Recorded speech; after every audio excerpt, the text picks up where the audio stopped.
We are delighted to present you this Inspiring Ideas webinar series.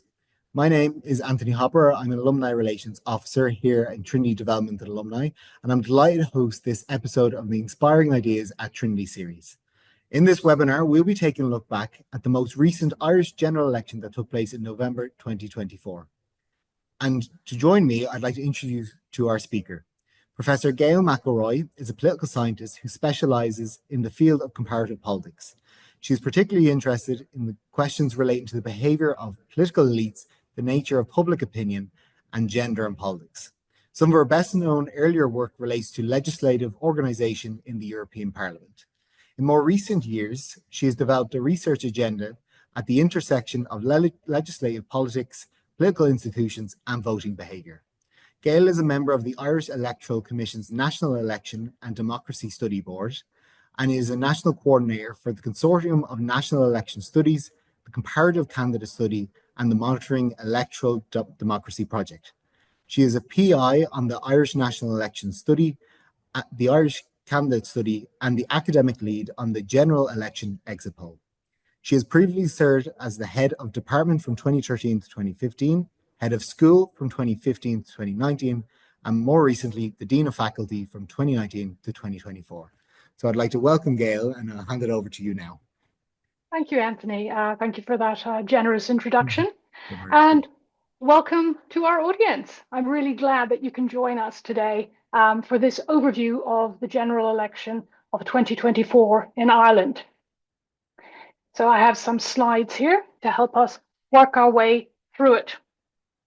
What follows really is some initial reflections from the data that was released on the week of May 19th by the Electoral Commission.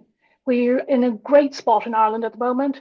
Historically, we had very poor data, but now we have a well-funded national election study, and this is some of the data that we have from the election study from this year, which was conducted right after the general election from in December, January, and February, face-to-face with over 1,400 respondents who are a representative sample of Irish voters and non-voters, as I'll demonstrate in the next while. So just as a recap, because we don't all have this data at the tip of our tongues, here is the general election results from the November election of 2024. The dark blue bar refers to the vote share, and the lighter blue bar refers to the seat share. And what we have here is an interesting distribution. The Irish party system of the 20th century, one with kind of a dominant Fianna Fáil, smaller Fine Gael, and smaller again Labour Party, that's gone. And we now have three parties of broadly similar size and a fragmentation, particularly on the centre left and left, of a whole host of small parties. One of the interesting features, obviously, of the Irish party system is that we have independence, which is not common in other European nations. What we see here is that Fianna Fáil, Sinn Féin, and Fine Gael have roughly even vote share, although Fianna Fáil, as is demonstrated by that large light blue bar, were very good at converting their votes into seats. They had a bonus, and Fine Gael was less good at it, and Sinn Féin somewhere in between. And also Labour and Social Democrats got a bit of a seat bonus, but other parties, their seat share fell below their vote share. But really, what's really interesting about the 2024 election was how much or how little change there was indeed from the 2020 election. If you can really cast your minds back to the 2020 election, February, pre-COVID, the whole talk was about an earthquake election. An election of change, where Sinn Féin emerged as a major player in Irish party politics.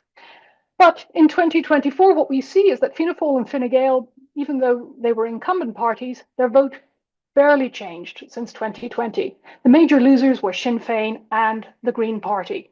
The Greens were the smaller incumbent party in the outgoing government, and this is a feature of Irish politics that small parties in coalitions tend to get penalised much more so than their larger parties who are in government with them, which may be a little unfair, but such are the ways of politics. The issues of the campaign in 2024. What was motivating voters when they went to the ballot box?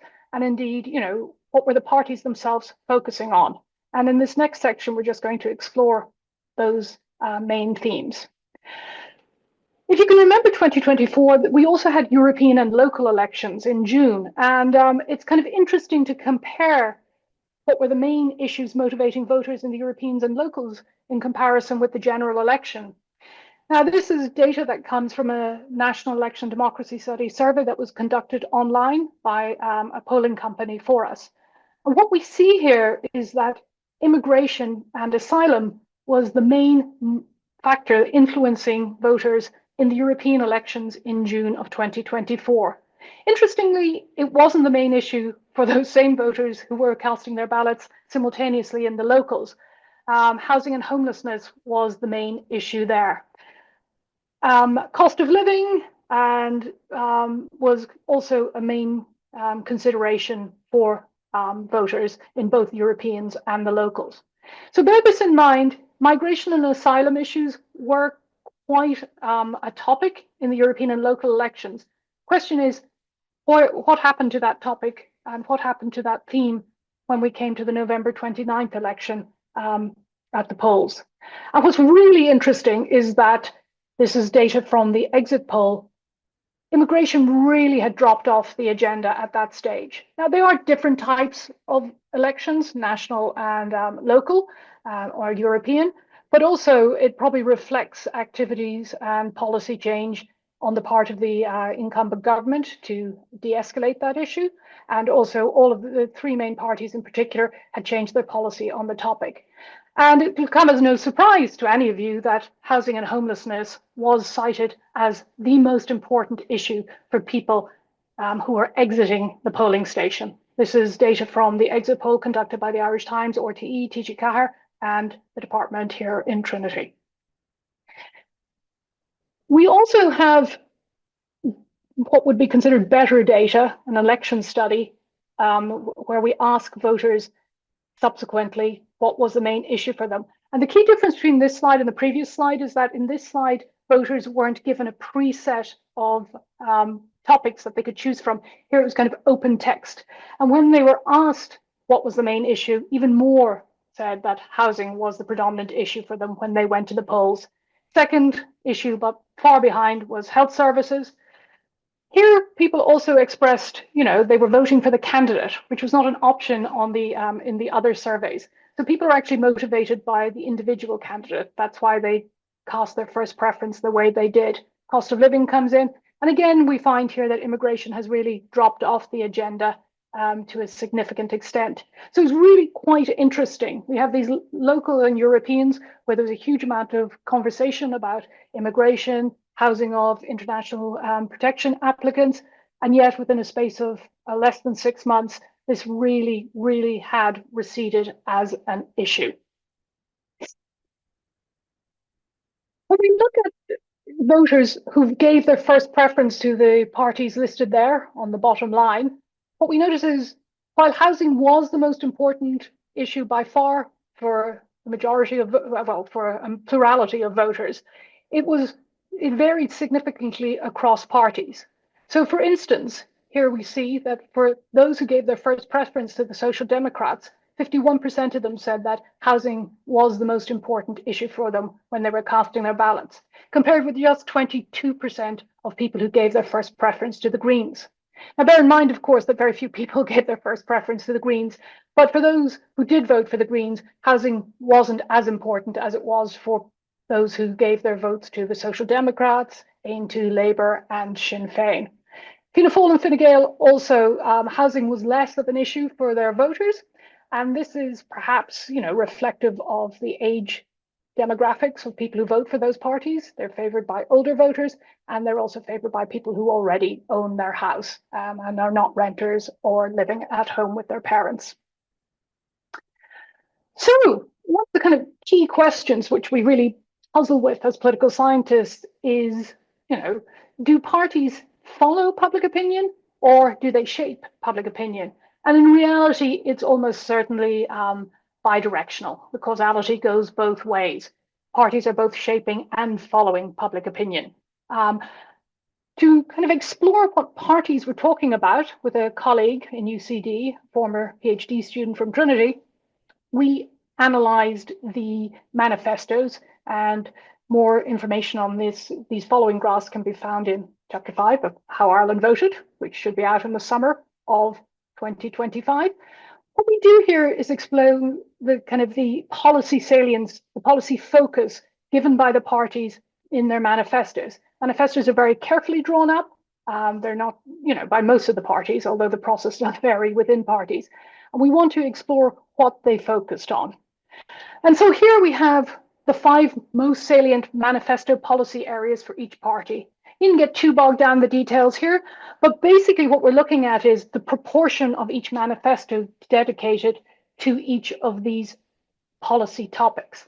And as you will see, housing is the top topic or joint topic for 6 of the 9 parties. And it's at least, it's in second place for the remaining 3.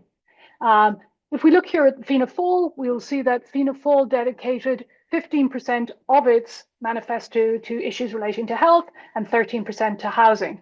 Health and housing also really important for Fine Gael, giving 14% of their manifesto to each of those topics. Interestingly, Sinn Féin dedicated as much of their manifesto to education as housing at 11%. And so health and housing, which were the 2 most important issues for the voters from a previous slide, were also, by and large, the 2 most important issues for the parties. Although there are some interesting outliers here. The Green Party is the only party to give a significant proportion of its manifesto to transportation. And we see with Aontú, a small party on the right of the political spectrum, that law and crime emerges as a key issue for them in their manifesto, even though it was not in for any of the other parties. Independent Ireland also puts a heavy emphasis on agriculture, perhaps reflecting their rural demographic. So it's quite interesting. But by and large, health and housing dominate all the manifestos, and they also dominated voter motivation. In this slide, which looks very busy, and I appreciate that, we look at 18 main policy areas covered in all the manifestos. And the easiest way to look at this is to read it from top to bottom. Housing and health dominated all the manifestos, so there are variations across the parties, as represented by the quirky, colorful little symbols. What I really want you to take from this slide, though, is if you look to the very bottom, immigration and refugees, that occupied the smallest amount of all of the manifestos, with the exception to some extent of Independent Ireland, which gave it a little bit more focus. But even there, it was still only 5% of their manifesto. So there was a depoliticization of immigration and refugees, and some might argue kind of an unwillingness to tackle it. But the big issue here is housing and health, by and large, the main focus of the manifestos. So as to the Irish voter, what does he or she look like? So I'm going to start here with the left-right self-placement of voters. So where do Irish people place themselves on the left and right of the political spectrum? And basically, this is a question where people are asked, in politics, people sometimes talk of left and right. Where would you place yourself on this scale, where 0 means the left and 10 means the right? And what we see here is there's this huge clustering of Irish voters at the absolute center of that spectrum. It's an 11-point scale, so 5 is the absolute center. There's a large peak there with basically a third of the Irish population saying they're dead center. And there's very, very few people placing themselves at the extremes, 2-3% on the far left, far right. There's an unwillingness to use those points on the scale, which, may reflect true beliefs or just kind of an unwillingness to admit to extremism. There's an interesting kind of mode effect here also.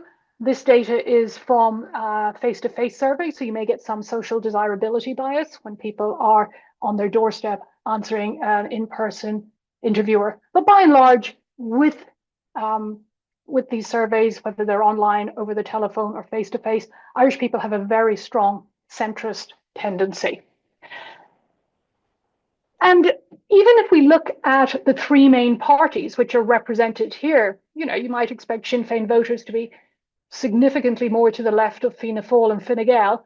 And yes, the means and medians do represent this to an extent, but nonetheless, even an avowedly left-wing party like Sinn Féin, by far the plurality of their voters opt for the center of the political spectrum. And while they do lean center-left with a median of 4, median means that half of their voters are above or below 4, there are still some Sinn Féin voters who place themselves at the far right. And of course, this may reflect a confusion with the scale, or it may reflect kind of the mixed messages that some parties are sending their voters. And there is a whole question in Irish politics about where to place Sinn Féin. Is it a strictly far left party, centre left party, or does it have some more populist strains within it? But what is the most important thing to take from this graph is the very, centrist tendency of voters for all three main political parties. And just to kind of underscore this point, I have some data here from the Consortium for the Study of Electoral Systems, where we asked the same question in a whole host of countries.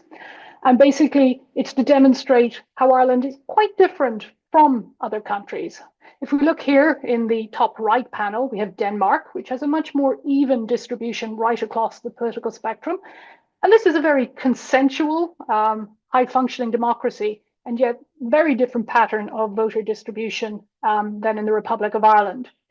This looks more like Ireland, and it does also have a peak at 0.5 on the scale, but still there are more. There's still a kind of a flatter distribution, with more people willing to place themselves at 2, 3, and 7, and 8 than in the Republic of Ireland. And then Brazil has this really fascinating trimodal distribution, which is not some would characterize Brazil as a flawed democracy, or even though it does have competitive elections, we get this trimodal distribution here. And of course, people interpret scales differently across countries, across cultures, and left in one country may not mean the same as left in another. But nonetheless, I think the main point to take from this is that Irish people at least consider themselves quite centrist. And this is just another way of underscoring it. There's a lot of data on the distribution of voters here. This is a measure of central tendency, basically how clustered around the mean are Irish voters. The lower the standard deviation, the more kind of clustering around the mean we get. And we see in this array of countries here that Ireland is distinctly more centrist than its peer countries in Europe and beyond. New Zealand is in there in the middle. So these are all high-functioning democracies.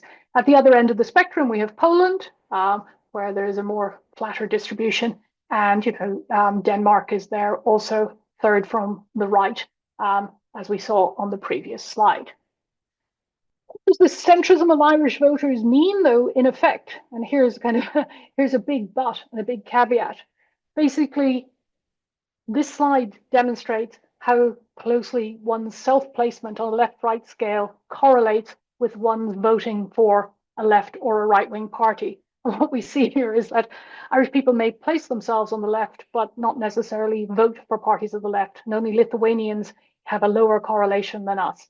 At the other end of the scale, we have Finland, Greece, and Switzerland, where if people place themselves on the left, they're more likely to vote for left parties, or if they place themselves on the right, more likely to vote for right parties than in Ireland. So there isn't a strong relationship between self-placement ideologically and voting behaviour in the Republic of Ireland. Which brings us to voting in 2024. And so here we have what's called a Sankey graph, interesting aside, named after an Irishman who developed this distribution, graphical distribution, Matthew Sankey, who was an Irish engineer. He developed it essentially to map energy flows in steam engines. But it's also very useful for looking at transfers. And what we have here on the left is first preference votes, and where those people who gave their first preference vote, if we look at the orange figure first, if you gave your first preference vote to Fianna Fáil, where did you give your second preference? And what's clear here is there's a distinct favouring of Fianna Fáil of second Fianna Fáil candidates. If you gave your first preference to Fianna Fáil, the second preference, 36% of them gave their second preference to Fianna Fáil, and 36% gave a second preference to Fine Gael. Very few people who gave a first preference to Fianna Fáil transferred down to Sinn Féin. It was, in fact, really in kind of low single digits. What's really interesting about the Fine Gael transfers is that of Fine Gael voters, first preference voters, 45% of them gave their second preference to Fianna Fáil, compared with 22% given to a second Fine Gael candidate. This is really, really quite interesting. We get this information from mock ballots that were given to voters in various surveys. Sinn Féin, rather loyally, if you gave your first preference to Sinn Féin, you gave 42% of people gave their second preference to Sinn Féin. And most of these parties did have a second candidate running in most constituencies, though not all. And Sinn Féin also transferred to parties of the centre-left, 22%, and Fine Gael also transferred 18% to parties of the centre-left. Now, largely that was the Labour Party and the Greens. But interesting patterns there. There was no pre-electoral pact per se, but there does seem to be an increasing evidence that people who were voting Fianna Fáil or Fine Gael with first preferences were willing to transfer to the parties, and that's quite a historical change. We vote for a million reasons, and we saw that the voting is very heterogeneous, and we saw that the main issue for most people was housing, but there were a whole variety of other reasons that led people to cast their votes the way they did.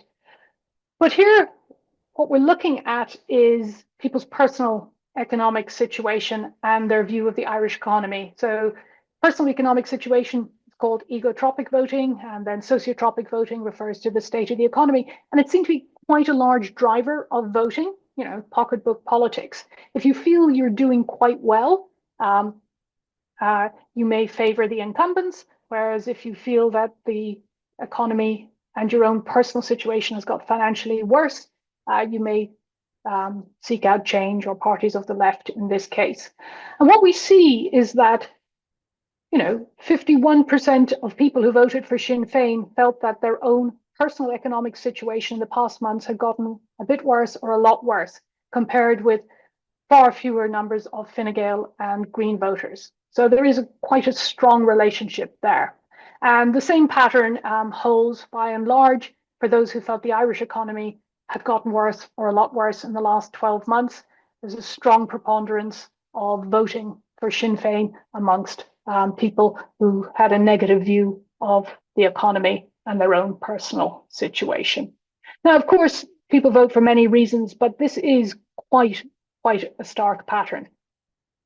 Only 8% of Sinn Féin voters, in fact, felt that their own personal economic situation had gotten a bit or a lot better, compared with a much higher number of Fine Gael voters.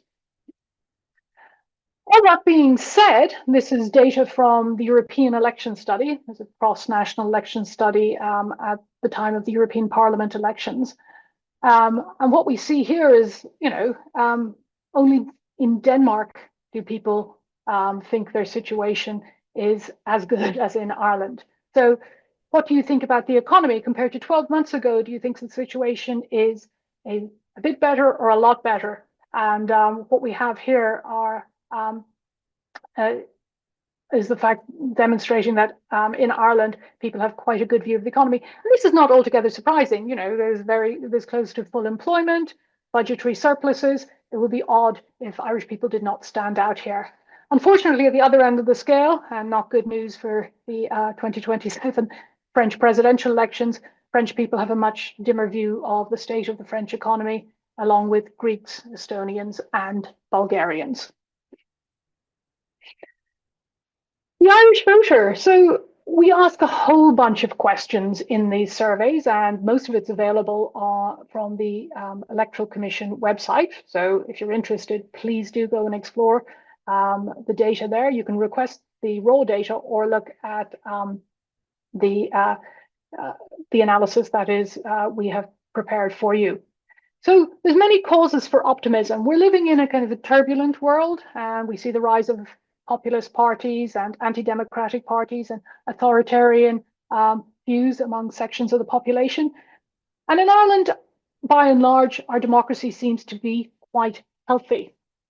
So here we have a kind of a basic display of attitudes to democracy. The percentage of people agreeing somewhat or a lot with the following statements. Now, there are three bars here. The first dark navy bar represents those who voted. The lighter blue bar, the middle bar, is people who've registered to vote but did not vote in the general election of 2024. And then we have the very light blue bar is those who were eligible to vote but not registered. And this is just kind of for illustrative purposes. So a very large number of people, regardless of their voting status, agree that democracy is always preferable to other forms of government in Ireland. 90% of voters. So very strong belief in the democratic system.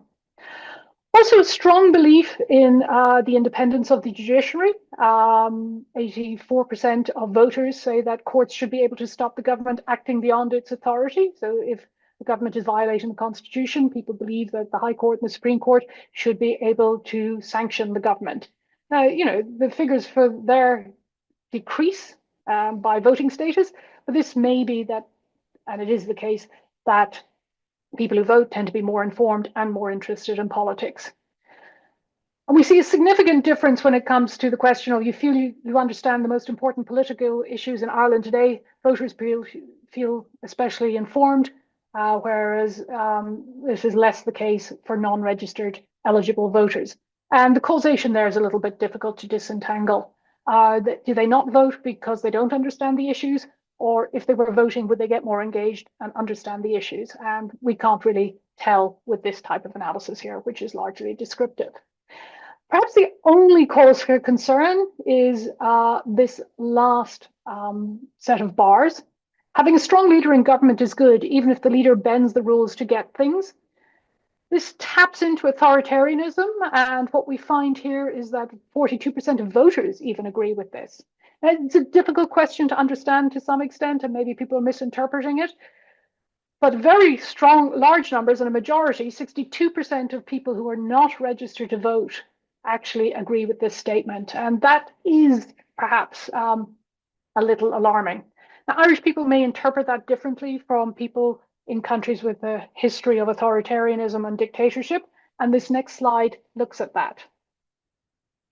So here we have a bunch of democracies, and we're looking at the percent of people who agree with the statement, having a strong leader is good for the country, even if the leader bends the rules to get things done. And more people in Ireland agree with this than average. What we see at the far left is Germany, and given its historical experience with leaders who violate the norms of democracy, perhaps this is not altogether surprising. At the further right to us, we have Great Britain, New Zealand, and Poland. And so we have these Anglo-Saxon democracies who may be interpreting that question differently from people in Germany, France, Denmark, etc. But it is something to note and something we're going to keep an eye on as we continue to document these views into the future. Another positive finding, Irish people are very satisfied with democracy. So again, you know, we're up there with the Danes. People who are very satisfied or fairly satisfied with democracy, almost 70% in Ireland. Now, to some extent, that's not a great question. What does it even mean? But nonetheless, we should be happy that people on the whole in Ireland are satisfied with the functioning of our democracies. People who should be less happy, the Greeks, the Bulgarians, and the Cypriots. I don't know what's going on with the Cypriots, but they seem most unhappy with their quality of democracy. And bear in mind, these countries are by and large high-functioning full democracies in this sample. I've just thrown this in just to demonstrate that while membership of the EU has always been high in Ireland, it's dropping a little. We used to be up with the Luxembourgers in 90+%. Nonetheless, compared to our peer EU member states, we're still very, very favorable views of the European Union. And It's dropped a little since the height of kind of the Brexit negotiations, but it's still in good fettle. Views on democracy and politicians. Now, you may have various views on politicians, but Ireland does, these are measures of faith in the system. Most politicians are trustworthy, percent to agree, and only more Finns think most politicians are trustworthy than Irish people. And interestingly, the Finns have quite a similar electoral system to us. They have that connection, that local connection, and preferential system. So maybe there's something to it. The Greeks, the Czechs, the US, things not so good. Quite different from the Republic of Ireland. So we shouldn't be too complacent or take things for granted. Trust in political parties is very high in Ireland. Now, of all the institutions that we ask about, political parties score the lowest, say, compared with the courts or the Electoral Commission. Nonetheless, trust in Irish political parties is high at around 60%. Trust in Portuguese political parties is much lower, in the mid-teens. So again, this is a sign of a healthy democracy. People are not paranoid. People don't think politicians are out to get them. They have faith in the system. And again, we should be quite grateful for this. However, some clouds on the horizon. So here is just a sample of things that we should keep an eye on going into the future. So we ask a bunch of questions in the National Election Survey, which kind of come under the remit of conspiracy theories. And you might find some of these questions objectionable, but they are standard questions.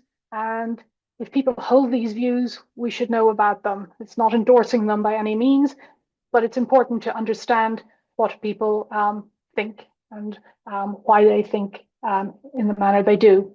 So the first one here on the left, in the quadrant on the left, is the establishment is replacing white Irish people with non-white immigrants. And I've broken this down by party of first preference vote. And overall, 19% of people agree with this. They either agree that it's probably true or definitely true. Those two categories have been amalgamated. Fine Gael voters are much less likely to believe that. Fianna Fáil slightly higher. Sinn Féin quite high at a quarter of their voters. And then we find these two now small parties, very few people are voting for them, but Aontú and Independent Ireland, over 30% of their voters think this statement is true or probably true. So that's perhaps worth noting. On the right, in the picture on the right, we're capturing kind of a belief that experiments using new drugs and technology are routinely carried out on the public without their consent. And the figures here are even more stark, with over a quarter of people actually thinking this is probably true or definitely true. And again, we see the same patterns with the political parties. I should have said none of the Greens agreed with the Great Replacement theory. That's why there's no bar there for them. And here on the right of the picture, very, very few Greens think that experiments are being carried out on the public without their consent. But again, we see very high numbers of Aontú and Independent Ireland voters, while a very small proportion of those voting, but almost 45% of their voters actually agree with this statement. And there's a whole host of conspiracy theories we check. And in this slide, I've just kind of cross-tabbed conspiracy theory against predominant media usage. Now, I'm going to caveat this by saying most people in Ireland still get their information on politics from RTE and newspapers and traditional media, quite high rates. RTE still is the single most important venue for receiving political information, and it underscores the importance of having a neutral public broadcaster. But for those who predominantly get their political information from online sources, small proportion of the population, but growing, we've in this thing examined their views on those conspiracy theories, and we see some stark results here. Over half of those who predominantly get their media usage, predominantly get their information from online sources, over half of them believe that a small secret group makes all the major world's decisions. There's this element of secrecy and power that's being, That's kind of the fundamentals of a conspiracy theory. They believe this, and that's really, really quite stark. And again, scientists manipulating evidence to deceive the public. 50% of people who use online sources as their main information sources agree with this. And so we see that online sources are perpetuating misinformation, or maybe even disinformation, which is more deliberate. And I think this is something we will need to look at going into the future. Now, the question here again is causality. Are people believing these conspiracies because they're getting their information online, or are they seeking out online sources of information because they already believe these conspiracies? And again, we can't disentangle that cause and effect from this cross-tabular descriptive data, and further work will be done on that into the future. So, conclusions. The centre held in Ireland. The incumbent governments were returned in 2024, which was out of kilter with the experience of most other European countries. And it may reflect the fact that the economy was doing well, and people essentially who were doing well did tend to vote for Fine Gael and Fianna Fáil, that sort of egotropic and sociotropic voting. Economics definitely influenced voting decisions in general election 2024. On the horizon, things may be looking a little less sunny, and so we will keep an eye on that. But broadly conceived, economic issues, as ever, strongly influenced voting decisions, and given the state of the economy, this benefited both Fianna Fáil and Fine Gael.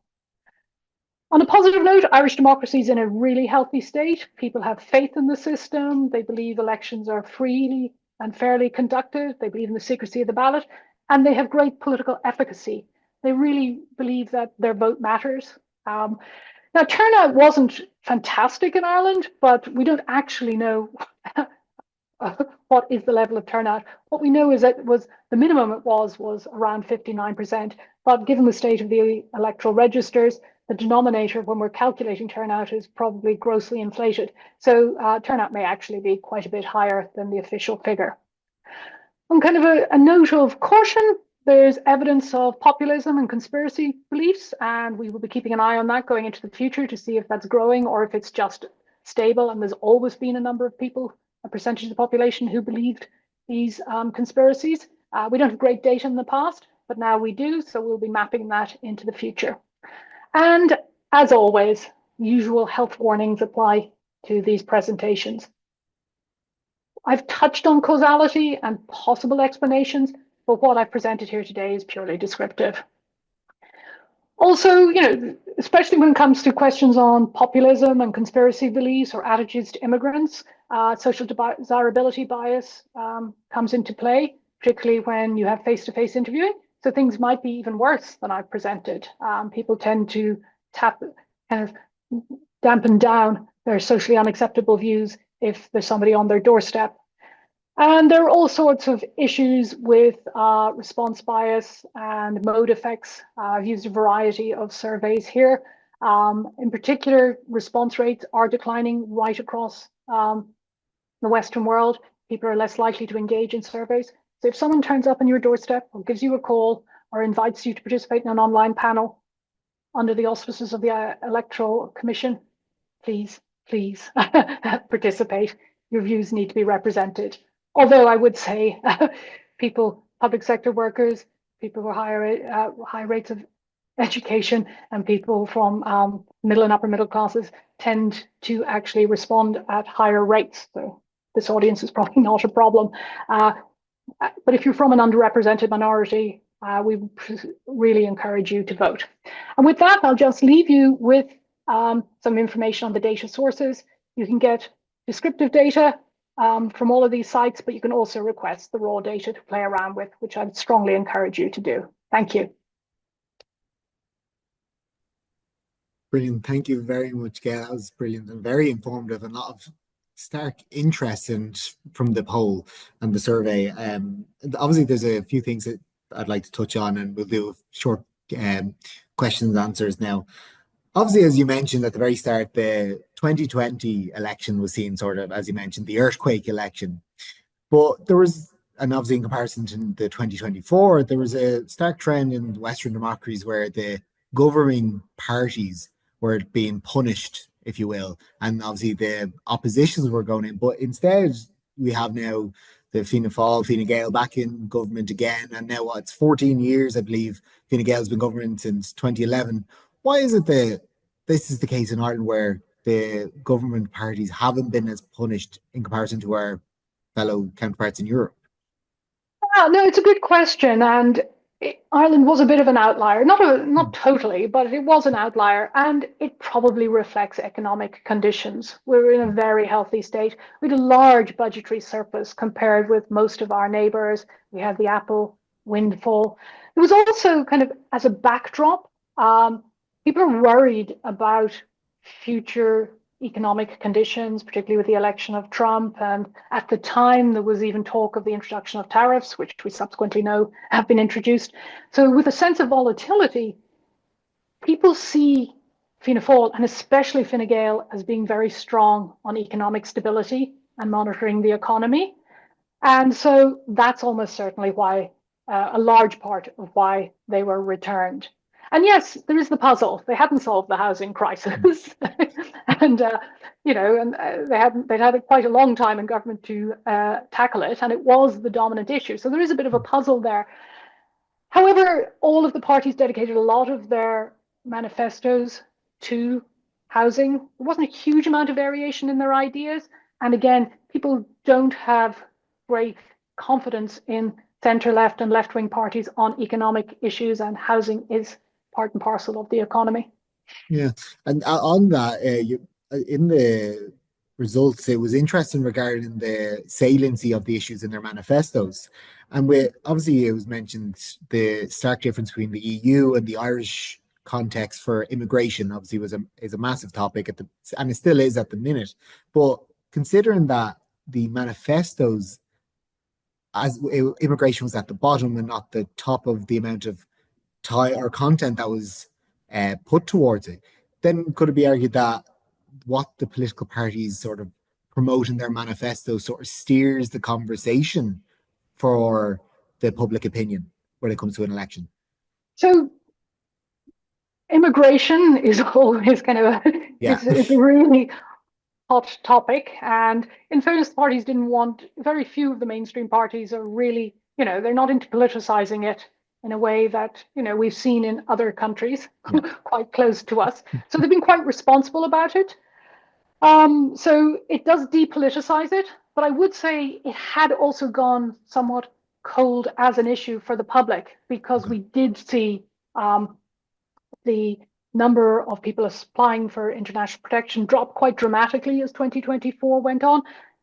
Early in 2024, there was people projecting 30,000 plus IPO applicants in that year, and actually, as it turned out, it was below 20,000, and that was clear by the time the election came around. But the parties also don't really want to touch it. I mean, they want to nail their colours to the mast. So it's almost like complicit is the wrong expression. But they all chose to de-emphasize it, would be the way I would say it in their manifestos. But it is. You are absolutely right. It's extraordinary, given how live that issue was in June, how little of all of the manifestos were dedicated to the topic. Even parties that, that were somewhat politicizing it didn't go overboard with it. Yeah, of course. Obviously, it was mentioned, and I thought it was a very interesting comparison between the three other countries, Denmark, France, and Brazil, of the centrism that is in Ireland and populism. Why do you think that Ireland hasn't really seen the rise of sort of as people would say, far left or far right, and that the typical civil war parties and Sinn Féin have remained sort of in the margin of error of the middle, would you say? What would be the main factors or reasons that we haven't seen that take place here in Ireland? So it's historical on one level. We had that, the two main parties for the majority of the 20th century, Fianna Fáil and Fine Gael, very similar ideologically. And then that kind of sets up the nature of party competition, and they become not quite cartels, but it's very difficult for new parties to break in. And so to some extent, they shape the dynamics. Now we have seen, the rise of parties of the left and centre left, and Sinn Féin really only broke into the Irish party space in the Republic, in recent years. So there's kind of a historical element, cartelisation, and incumbent. It's very, very difficult for new parties to establish themselves. Now there is a bit of space on the right to far right, and we do see the rise of Independent Ireland and Aontú in particular. But again, there aren't a huge number of voters there, so there really aren't. So if you really want to maximise, the vote share, you're better off playing around the centre right, and centre left of the Irish political spectrum. Yeah. Okay. And I think it was obviously it's quite interesting, and I think you mentioned there obviously it's still hard to count, but the voter turnout you mentioned, I think looking at it, I think it was what 59%, which I believe when I looked it up was one of the lowest it's been in like 100 years. And I know it's a hard one to grasp, but what are the sort of the main factors that cause this sort of low turnout when people obviously have sort of strong opinions that they'd like to maybe see change, or the 2020 being called an earthquake election? And is there any way that we could probably see this rise again in the future? So I'm going to say something not even controversial, but kind of shocking. We have no Okay. idea what turnout is in Ireland. Okay. We know the minimum we know this is probably Yeah. 59%. So there's kind of an irony. The Electoral Commission was set up under the Electoral Act of 2022, and one of their remits was to increase voter turnout, particularly among underrepresented groups. And in doing so, they had a very large campaign. It's much easier to register to vote now. So what we have is we had this massive increase in people registered to vote. And not all of Yeah. them voted, but many of them did. Yeah. However, we didn't clean up the electoral register. So there could be 300,000 or 400,000 people on the electoral register who unfortunately have died or are living in Australia or America or Canada. And it's a real problem. We have 31 electoral registers run by local authorities, and they're not clean at all. They don't have a great deal of resources to clean them up. So there's a large number of people on the register who are not here, and they need to be removed. And that's a task for the Electoral Commission and the local authorities in the coming years. There's also an issue. It's quite difficult to vote in Ireland in comparison to other countries. If you're in the armed forces, or you're kind of very unwell in an institution or a prison or something, you can maybe postal vote. Again, not as easy as it might be.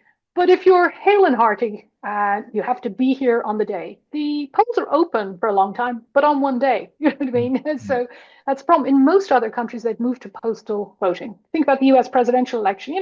It started weeks and months before in some states like Pennsylvania, and it's much easier to vote. So we do really need to address that. So we need to clean up the electoral register, and we also need to make it clear, much easier to vote. So when we look at this, the National Election Survey, the primary reasons people gave who were registered to vote but didn't vote is that they were away, so they were out of the country on holidays or for work, or they had work commitments. It just wasn't possible. So we could really improve and boost turnout by facilitating the manner and means in which one can vote. I've been out of the country for work on occasion on an election, and it's frustrating, but that's just the way it is.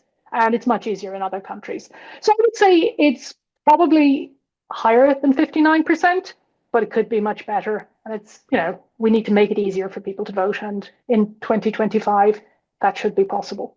Yeah, of course. And because it's interesting considering the level of trust that there is placed in sort of the election process and the courts in the country, that we aren't seeing that now. Obviously, as you mentioned, there could be a lot more than we realize. But it is interesting that there is such a degree of trust in the system and democracy here, and we aren't seeing that level of engagement from people. Yeah, so we do also ask people whether it's a duty or a choice to vote.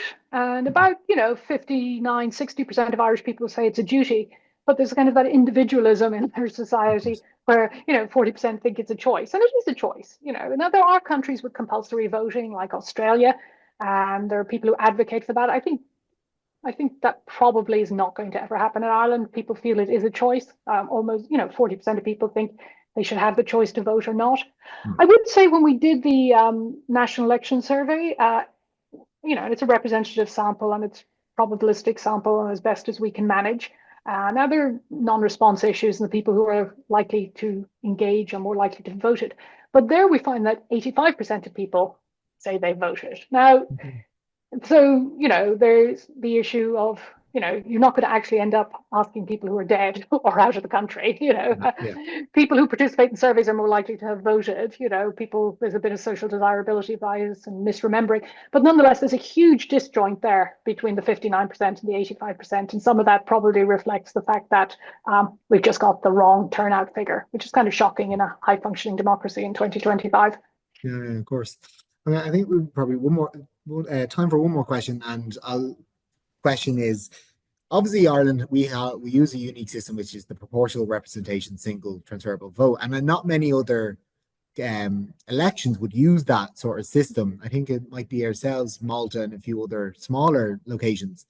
Do we think, because I know it was brought up, I think twice in maybe in the once in the 50s and the 60s about reviewing the electoral system. Do you think that might come up in the future again? That because obviously we've seen a trend with fragmentation of, the rise of independents and smaller parties, and that for some time we're not seeing a majority government. There's always like sort of a coalition. So do you ever think there might be sort of a review of the electoral system in the future?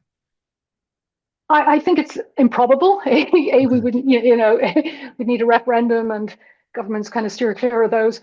Yeah. But Irish people are very attached to it. And I would say that when you do a survey of political scientists and ask them what's the best electoral system, this is what they plump for. Okay. It was Yeah. very, very popular because it's a nice mixture of, there's a proportional element to it. Now, it's not as proportional as the Dutch or the Israeli system. Yeah. So that to some extent, then that excludes the extremists. So Yeah. it's kind of a threshold effect. But also it maintains that connection with the local TD. You know what I mean? So there's a personal element and a proportional element. And I would say it would be highly improbable that it would Okay. even become a topic of conversation, let alone ever changing. Irish people love it. And as you say, there were two referendums in the past to change to first past the post, and they did not succeed. Yeah. And in referendums, the status quo is privileged. People Yeah. know the system, they love the system, and I think we'll stick with it. Okay, brilliant. Well, on that, Gail, I'd like to thank you for all your time and that highly informative talk and of the review of the electoral system. We're delighted that you could speak to us today, and we thank you for your generous time because I know you're very busy. And I'd obviously like to thank all my colleagues in the alumni office for helping us make this webinar possible. If anyone is interested in viewing all our previous webinars, you can do so by going onto our YouTube channel at www.youtube.com/@TCD alumni. And if you have any questions or comments regarding this webinar or any questions for the alumni office, please do not hesitate to reach out to us at alumni@tcd.ie. And finally, just thank you again, Gail, for joining us, and we look My forward to pleasure. bringing you our next webinar. Thank you.